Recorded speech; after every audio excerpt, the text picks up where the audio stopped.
시 한 편이 있습니다. 거기에 보니까 마음속 희망의 언덕은 높았고 현실의 벽은 낮지 않았네. 그래서 날개는 접혀 있었지. 지금 이 말씀이 주는 그 배경은 멸망해 가는 유다, 그리고 포로기에 잡혀 있는 그 백성들에게 전달해 주는 메시지입니다. 그들은 참 삶 속에 어쩔 수 없이 움츠러들고 하나님은 계신다 하지만은 하나님의 믿음은 한없이 약해져 있는 그런 상태에 있습니다. 그렇죠. 살아있지만 마치 죽은 새와 같고 날개가 있지만 부러져 날 수 없는 그런 상태처럼 되었습니다. 그러니까 이걸 갖다 우리는 위축이라고 부르죠. 위축. 정말 이 위축된 신앙, 그렇게 되면 이 이스라엘 백성들은 늘 두려움에 떨고, 그리고 무기력하고, 심지어 체념하며, 자기 방어 속에서 이렇게 늘 속삭입니다. 그냥 이렇게 사는 것이, 이래 살다 가는 것이. 참. 그래서 이게, 비상할 수 없는 새는 현실과 비극 사이에 떠돈다라는 말이 있습니다. 그건 뭐냐면, 현실을 바꿀 수 있는 힘도 없고, 비극을 끝낼 용기도 없고, 그냥 그 사이에서 소매가는 사람의 초상화. 그 날개는 있으나 날 수 없는 그런 상태. 여기서 정말 이들은 늘 한숨 섞인 질문만 던집니다. 우리가 이 꺾어진 이 날개 진짜 펼 수 있을까? 움츠리던 가슴 활짝 펼 수 있을까? 그런데 그들은 이제 시리에 고개를 숙이고 절망에 눌려 이제 겨우겨우 살아가는 처량한 그런 이스라엘의 그 모습입니다.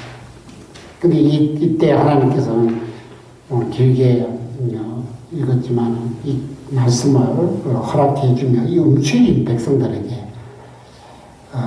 희망의 언덕이 너무 높게 보이는 깊은 절망의 골짜기에 있는 그 체념 상태에 놓여져 있는 한숨만 쉬는 이들에게 찾아오셔서 이 말씀을 통해서 너는 다시 날 수 있다. 너는 날개를 펼 수 있다. 그래서 그 빛으로 이렇게 이 말씀을 비춰주는, 그래서 다시 날아 올라가게 하는 그 시작점을 만들어주고 있습니다. 그럼 어떻게 할 수 있느냐? 하나님께서는 먼저 위로를 하십니다. 위로. 정말 시간이 많이 지나면은 이것도 안 되고 저것도 안 되면 마치 어둠은 더 짙어지고 절망의 깊이는 더 내려갑니다. 그때 사람들에게 나타난 감정을 무엇이냐면 무기력이라고 합니다. 요즘에 고국에 있는 그 뉴스를 접해보죠.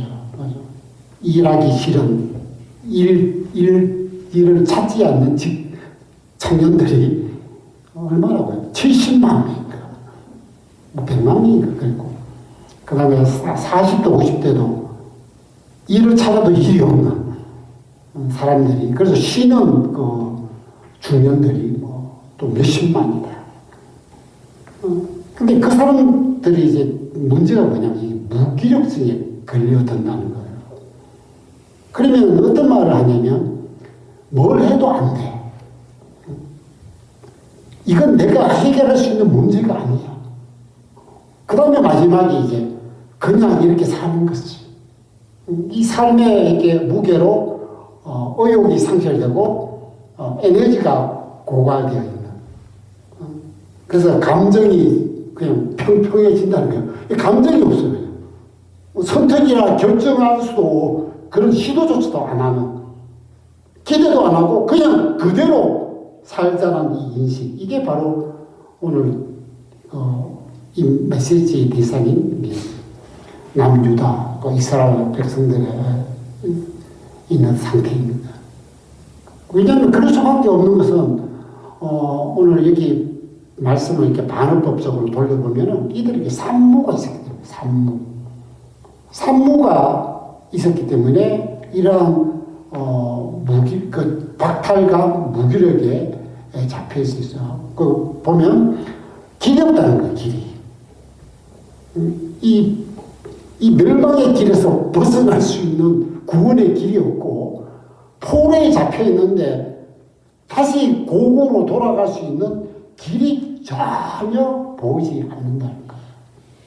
그 타민족 속에서 포로의 신분에서 나라 이런 이 민족에서 사방이 마치 벽이나 철창에 갇혀져 있는 그 삶이 뭐냐, 무기징역 죄수 같아요. 이 길이 없는 거예요. 이거 뭐 어떻게 해야 되냐. 그리고 두 번째는 뭐냐면 말씀이 없다는 거예요. 어떤 희망의 메시지가 한 줄기도 비춰지지 않는다는 거예요. 결국 이들은 마치 성경의 풀과 꽃과 같다는 거예요. 어디에 자라는 풀과 꽃이냐면 이렇게 광야로 옮겨진 풀과 꽃. 그리고 또 그 1.5세, 2세들은 그 광야에서 자라는 풀과 꽃인 거예요. 하나님 그리고 옮겨놔버렸죠. 그 광야에서 자라나는 풀과 꽃은요, 여러분 희망이라는 게 전혀 없습니다. 거기는 물도 없고 영양분도 없고 늘 따가운 햇살과 또 차가운 바람과 척박한 곳에서 희망이라는 것은 좀처럼 그들에게 다가오지 않는 그런 상태. 그리고 마지막으로 보면 돌보는 자 같다는 거예요. 이 사람은 국가가 국민을 보호하고 그 사회가 그 주민들을 우리가 돌봐주고 그리고 가정은 우리 자녀들을 사랑으로 이렇게 보듬고 안아야 되죠.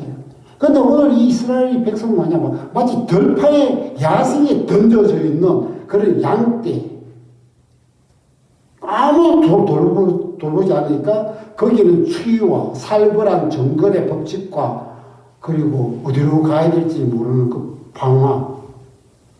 그래서 안심을 할 수 없는 거예요. 그래서 늘 불안에 쌓여있는, 늘 불안한 상태로 이렇게 놓여져 있는 이 절망의 상태. 그런데 오늘 하나님께서 뭐라면 다시 개입해 주겠다. 그러니까 이 위로라는 이 단어가 내 백성을 위로하라, 내 백성을 위로하라는 것은 뭐냐면 이 괜찮아질 거야 라는 그런 불확실한 위로 또는 조건부 위로가 아닙니다. 그냥 시간이 지나면 다 좋아질 거예요. 광야에서 시간이 지난다고 다 좋아집니까? 어떻든 잘 될 거예요. 이 사막과 같은 이 삶에서 어떻게 잘 될 수 있습니까? 그 조건부 위로면 조금만 노력하면 돼. 지금 이런 노예에 사로잡혀 있는 멸망에 완전히 둘러싸여 있는 이 상태에서 괜찮아 줄 수 있습니까? 근데 오늘 하나님 위로한다. 이걸 뭐냐면 결정된 위로라고 합니다. 결정된 위로. 그 설명이 아니라 하나님이 직접 하나님이 바꾸어 놓는, 하나님이 움직여서 시작한다는 그 신호. 우리 하나님이 이제 너희들에게 찾아가서 이 모든 상태에 있는, 놓여져 있는 너희들에게 개입해 주겠다. 이게 위로인 거예요. 말뿐인 위로. 상황에서 바꾸는 감정적 위로. 이게 아니라 내가 바꿔내겠다라는 그런 개입이 있으니까 어떻게 되냐. 오늘 성경 말씀에 좀 많이 길지만은 길이 열린다는 거예요. 하나님은 늘 길을 만들어요. 요즘에 웨이메이커라는 그 찬양도 있잖아요. 왜 부르겠어요? 그거 왜 좋아하겠습니까? 그게 남미 쪽에서 왔는 찬양인데 하나님께서 참 이 바다 같은 데도 길을 만들고 광야에서 길을 만들고 불 가운데서 길을 만드는 그 오늘 성경에 보면 막 골짜기가 돋아지고 산이 낮아지고 언덕이 고르지 않는 것이 돋아지고 험한 곳이 평탄해 되어진다. 하나님께서 길을 만드시는데 그 길만 만드는 게 아니고 그 길이 아주 평평한 평탄한 길로 쫙 형성되게 만들어 놓겠다. 놓아주신다. 또 실제로 그렇게 되었고 그 다음에 두 번째로 소망의 소식이 없다가 하나님이 아름다운 소식을 들려주겠다. 그러니까 하나님 안에서는 하나님은 늘 강력한 소리, 오늘 온 예루살렘의 성읍이 다 들릴 수 있는 크나큰 소망의 메시지가 막 그들의 심령에 그들에게 울려 퍼집니다. 우리가 예수 믿으면 언제나 소망이잖아요. 예수 우리들의 소망, 이 찬양을 얼마나 부릅니까? 소망에 강한. 그리고 오늘 성경에도 선한 목자가 관리하는 양떼가 되겠다.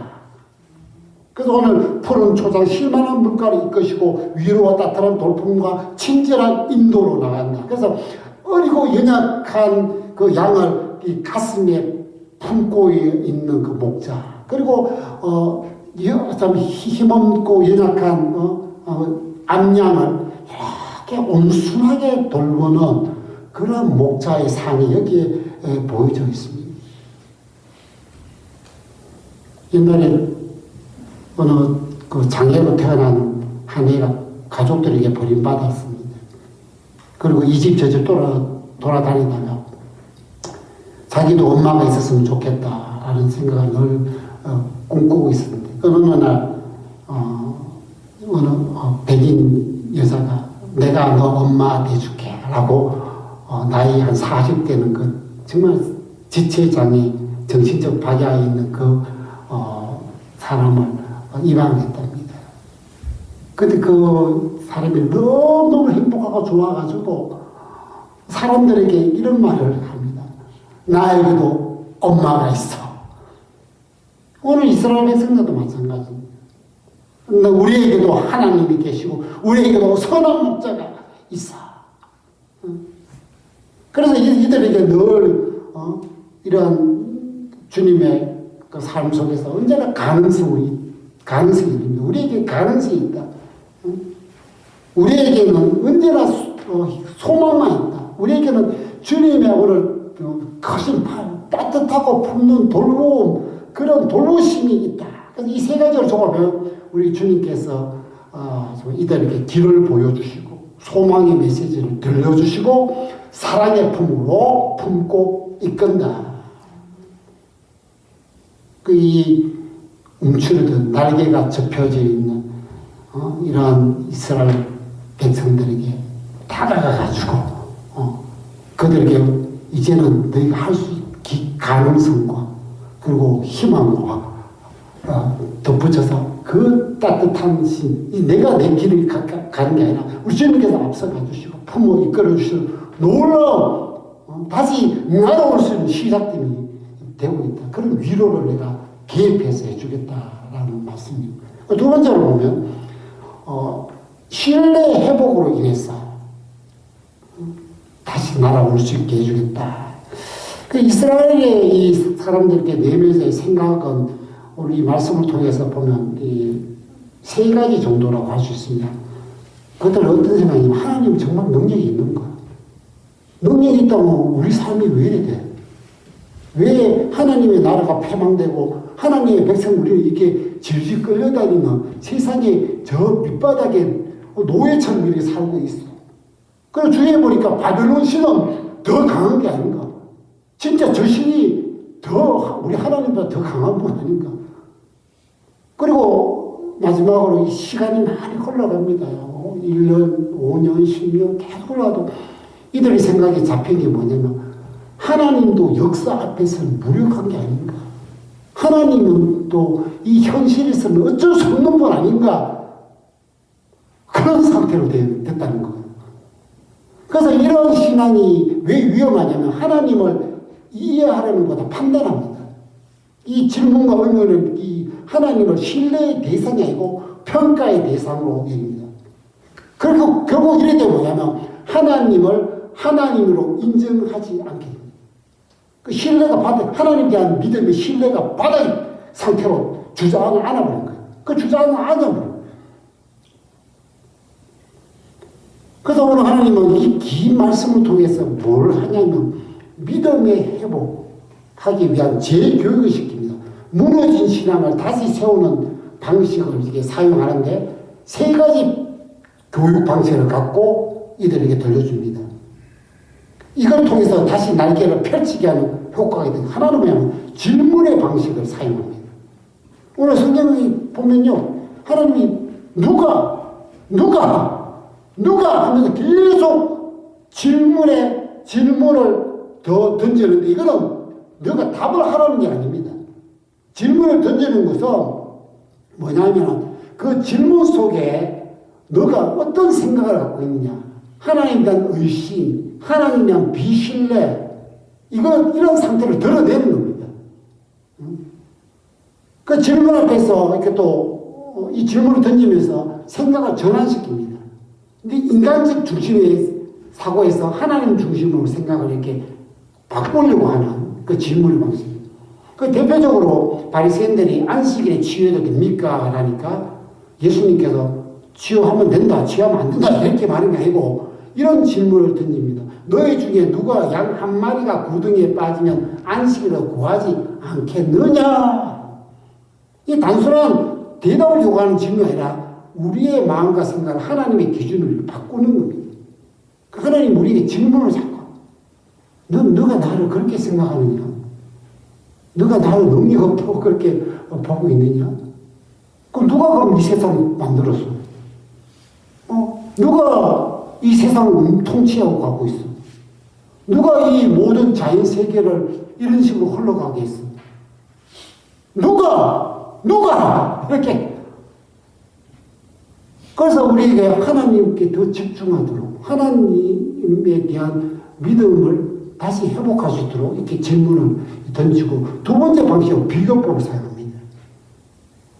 이 인간의 생각은 항상 인간적 계산, 제국의 규모, 눈에 보이는 힘 이렇게 하잖아요.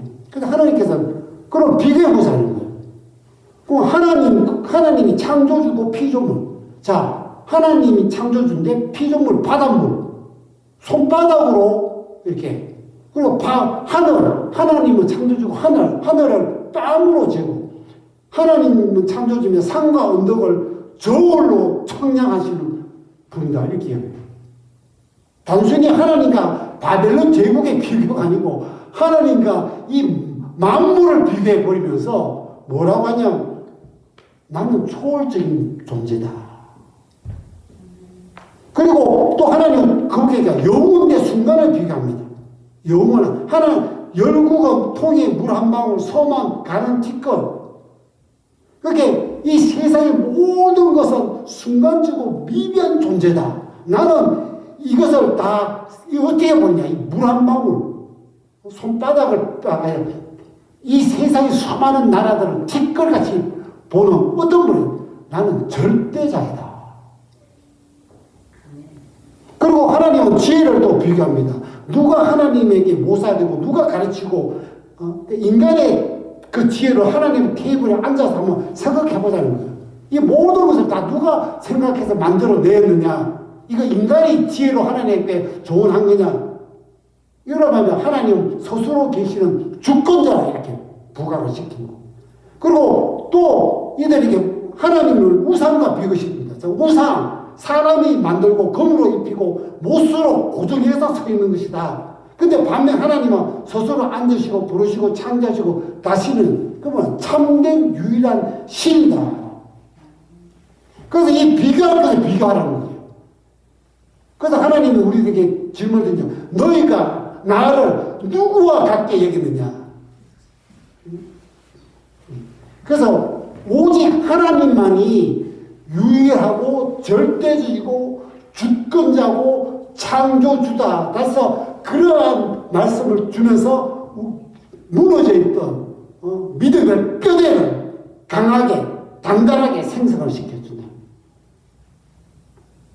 그래서 우리가 참 믿음이 떨어질 때는 하나님에 대해서 깊이 묵상하면서 하나님을 어떤 분인가를 생각하면 할 때 우리 나약한 믿음, 무너진 믿음, 그 깨진 믿음이요. 다시 이렇게 단단하게 세워지는 일들이 있습니다. 그리고 또 한 가지 더 방식이 있는데 시각화 방식을 사용합니다. 하나님이. 오랫동안 삶이 이렇게 지치고 하니까 하나님에 대해서 추상적이고 막연하게 생각합니다. 정말 하나님은 진짜로 일하시는가? 아니면 손을 놓고 계시는 건가? 지금 뭐하고 계시는 건가? 하나님이 진짜 가까이 내 곁에 계시는가? 아니면 나를 떠나가지고 저 멀리 계시는 건가? 지금 하나님은 우리에게 진짜 관심은 있는가? 아니면 무관심 하나님인가? 이들이 막연한 하나님이세요. 우리의 삶에도 하도 안 되고, 모든 걸 해도 늘 실패하고, 또 계속해도 좌절되고, 아무리 기도하고 부르짖고 해도 계속 실패를 연속으로 하면은 어떻게 합니까? 지금 하나님에 대한 생각이, 지금 하나님 계신 건가? 지금 하나님은 나에게 관심이 없는 건가? 막 이런 생각들이 막연히 계실 때 하나님은 이들에게 자, 하늘을 휘장같이 쫙 펼치시 놓고 이 궁창에서 이 모든 움직임들 그리고 별들을 하나하나 이름을 부르는 하나님이 통치하고 그 별조차도 깊은 관심을 갖고 일하시는 분이라고 이렇게 말해요. 이렇게 하면 하나님에 대한 이 신뢰가 끊겨진 이 백성들에게 이 세 가지 방법을 동원해서 신뢰를 회복시킵니다. 하나님 중심의 사고, 하나님 절대적인 사고, 하나님 멈추지 않고 너희들의 관심을 갖고 일하고 있다는 이 믿음의 사고로 이렇게 바뀌어졌습니다. 이렇게 바뀔 때 어떻게 되냐면 어쩔 수 없지. 나는 안 돼. 그냥 이렇게 살아야지 해서 믿음으로 이렇게 신뢰로 바뀌어버리면 이렇게 됩니다. 주님은 인도할 거야. 지금은 뭔가 아무것도 아니었지만 주님은 여호와 일에 준비하고 있을 거야. 그리고 지금 아무도 없이 이렇게 외롭고 힘들어도 나는 혼자가 아니야. 그래서 그러면 현실을 대하는 자세, 삶을 바라보는 태도, 미래를 향한 마음이 달라지게 됩니다. 하나님 이런 식으로 해서 하나님에 대한 믿음을 갖고 이제 창공으로 이제 날아오르게 만들어 줍니다. 그리고 여기까지가 아니라 한 가지 더 하는데 악망으로 인해서라고 했어요. 악망으로 인해서. 하나님께서 오늘 보면은 이 포로에 있는 그 백성들에게 뭐라고 하냐면 야곱아 이렇게 불러요. 야곱아. 이 야곱아라는 이 의미는 뭐냐면 두려움 속에서 움츠러든 야곱의 상태. 그래서 어리석고 연약하기 짝이 없는 이 야곱의 상태.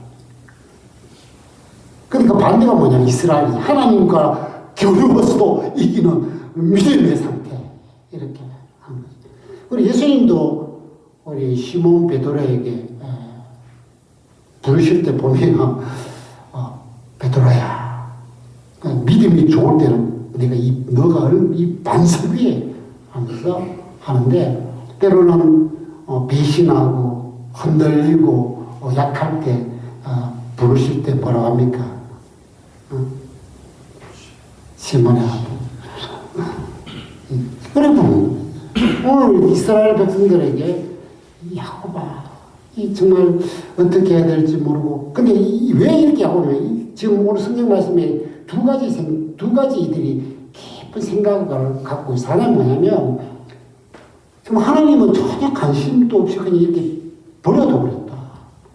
마치 유기견 같은 신세도 아니 하나님의 백성 우리들을 관심을 두고 사랑을 하고 그리고 모든 일들을 다 막아주시고 해결해 주실 분인데 이거 완전히 멸망하도록 그냥 성전이 불타도록 다 빼앗기도록 수많은 죽음 앞에서 쓰러지도록 그리고 포로로 끌려와서 수치심고 이게 난처한 입장으로 이게 뭐야?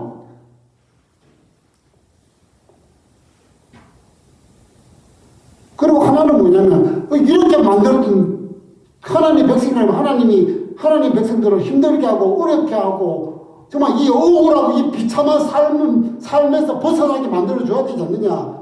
근데 하나님이라면서 왜 이렇게 우리를 이렇게 정말 이 지금 삶에 정말 정의와 공의로 가지고 이렇게 청량해서 만들어 하나님 백성답게 올려주지 않느냐 이렇게 생각을 뭐, 그런 생각에 빠지는 거예요. 그러면 하나님, 우리가 그런 생각하지 않습니까? 뭔가 안 되고 이러면, 야, 정말 하나님 나를 버리는 거 아니다. 그래서 우리가 최고의 상황에서 나쁜 말이 어떤 성도들이 하도 안 되고 이러면, 당신 하나님 버렸어. 다윗도 정말 높은 자리에서 쫓겨나는, 그리고 험난한 그 도망자의 신세에서 주위 사람들이 뭐라고 하냐면, 하나님 너 버린 거야. 하나님 버렸어.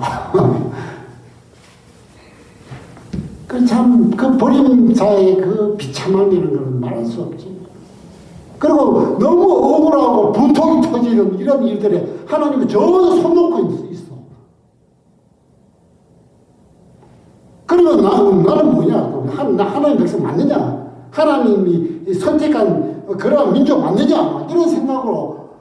그러면 이렇게 되면요, 마음이 방황을 해요. 방황을 하니까, 사람이 방황하면 뭐가 참여하면, 오늘 성경 말씀 쭉 보면, 피곤하고 공비한다는 이 단어가 많이 등장해요. 너무 힘들어, 삶이. 완전히 너무 지쳤어. 우리가 그걸 번아웃이라고 하거든요. 정말 이 모든 에너지가 다 빠져 완전 지치고 완전 손가락 하나 까딱하지 않는 그런 상태가 지금 되어버렸어요. 되어버리면서도 뭐라고 하느냐면 하나님을 바라보면서 하나님도 아무것도 할 수 없구나. 하나님도 그 하나님에 대해서 뭐냐면 하나님 뭐 할 수 있겠습니까? 하나님 어떤 일을 할 수 있습니까? 우리를 향하여 어떠한 관심과 마음을 갖고 하실 것입니까? 라고 지금은 한탄과 체념을 하고 있어요. 이때 하나님께서 뭐라고 하냐면 나는 평온치 않다. 나는 공비치 않다. 이 모든 만물을 다 만드신 나는 지치지 않고 왕성히 활동하고 있는 중이다. 그리고 사람이 체념하면요, 만사가 귀찮고, 그리고 세상과 현실과 상을 바라보니까 체념하는 그런 삶. 이래도 안 되고, 저래도 난 모르겠다. 하나님도 아무것도 하지 않아. 하나님도 그래, 믿음을 이렇게 딱 놓아버리는, 그죠? 믿음을 이렇게 놓아버리는 그런 상태가 되은 이들에게 하나님은 찾아와서 뭐냐면은 해답을 주시는 악망하라, 악망. 이 악망이라는 게 굉장히 중요한 것은 이 악망하는 자는 세상과 환경과 상황에 영향을 받지 않고 하나님께로부터 영향을 받기 때문입니다. 그래서 악망이라는 단어를 우리가 원래 원어가 뭐냐면 이렇게 줄로 꽉 매다는 꽉 묶다. 그래서 우리가 하나님을 이제 악망하는 하나님께 나를 이렇게 묶어버려요. 그럼 묶어버리면 뭐냐면 어떤 일이 뭐냐면 세상에 뭔가 아무것도 안 일어나도 견뎌내요. 지금 세상에 참 이 힘들고 어려움 속에서도 버텨내요. 왜냐? 하나님은 결국은 하신다라는 그런 마음을 갖고 있기 때문에. 그래서 하나님이 악망한다는 걸 우리가 보면, 우리가 그 뿌리가 땅으로 이렇게 보통 내리잖아요. 근데 아프리카 바보바이라는 나무는 이 뿌리가 마치 하늘로 오르잖아요. 그래서 악망은 우리의 믿음의 뿌리를 하늘로 뻗는 겁니다. 그래서 하나님은 그 악망하는 자에게 놀라운 은혜를 베풀어 주시는데, 그 뿌리가 주시는데 뭐라고 하냐? 여러분, 소년 피곤합니까? 우리가 한국에 보면 국토대장정 하는데 애들을 데리고 다니면 애들이 피곤하다는데 푹 자고 그 다음에 생생하게 일어나. 이러고 장정, 20대 장정, 우리가 군대 20살 때 가잖아요. 그때 넘어져도 다시 일어납니다. 그 장정이라는 용사 같은 사람이죠. 우리 목사님처럼 이제 몸 자체가 그냥 용사 같은 그런 이 강한 존재도 쓰러집니다. 왜냐하면 힘이 다 되면 다 되면 있습니다. 근데 하나님을 악망하는 자는 계속해서 아무것도 아닌데 계속 힘이 나요, 힘이. 그래서 제가 이 생각을 하면서, 여러분, 잠수함은 두 종류가 있거든요. 하나는 일반 잠수함이 있어요. 이게 디젤로 해서 배터리를 돌려가지고 합니다. 이 잠수함은 어느 정도 배양의 물 밑에 있다가 올라와야 됩니다. 그래서 공기도 넣고, 그리고 기름도 이렇게 공급받고, 그럼 다시, 바닷속으로 해서 항해를 합니다. 근데 이거 말고, 원자력 잠수함이 있습니다. 이렇게. 원자력 잠수함은 자체에서 계속해서 에너지가 생산이 됩니다. 그러니까 올라올 필요도 없어요. 그리고 거기서 공기나 모든 것이 공급이 되니까 그냥 정말 이 대양을 누비고 다니는 그러한 상태가 됩니다. 여러분, 오늘 이 거대한 이 세상, 정말 늘 힘 빠지는 이 세상, 늘 정말 피곤하게 만드는 이 삶에서도 왜 우리가 계속 힘을 얻고 원자력 잠수함처럼 될 수 있는 유일한 비결은 뭐냐면, 악망하면 하나님께서 힘을 주시. 하나님께서 계속 힘을 줘서 피곤하지도 않고 지치지도 않게 계속해서 이 삶을 살아가게 만들어 준다는 겁니다. 자, 그래서 오늘 우리의 삶은 정말 움츠린 이 새처럼 정말 믿음이 움츠리게 만드는 경우가 있습니다. 이때 하나님은 다시 날개를 이렇게 펴게 만들어줍니다. 그 위로로 마음을 일으키고 신뢰해보고 시선을 바꾸고 악망으로 계속 힘을 주면서 이 영적 창문을 날 수 있게 합니다. 이렇게 날지 못하는 새가 없다고 합니다. 왜? 본질적으로 새는 날도록 창조되어 있기 때문입니다. 마찬가지로 날지 못하는 신앙인이 없습니다. 왜냐하면 하나님은 계속해서 우리를 날아오기 때문입니다. 여러분, 그런 하나님이 여러분의 하나님이, 그런 하나님이 우리의 삶의 이 피곤한 사명의 길에, 이 나그네의 길에 늘 동행해 주십니다.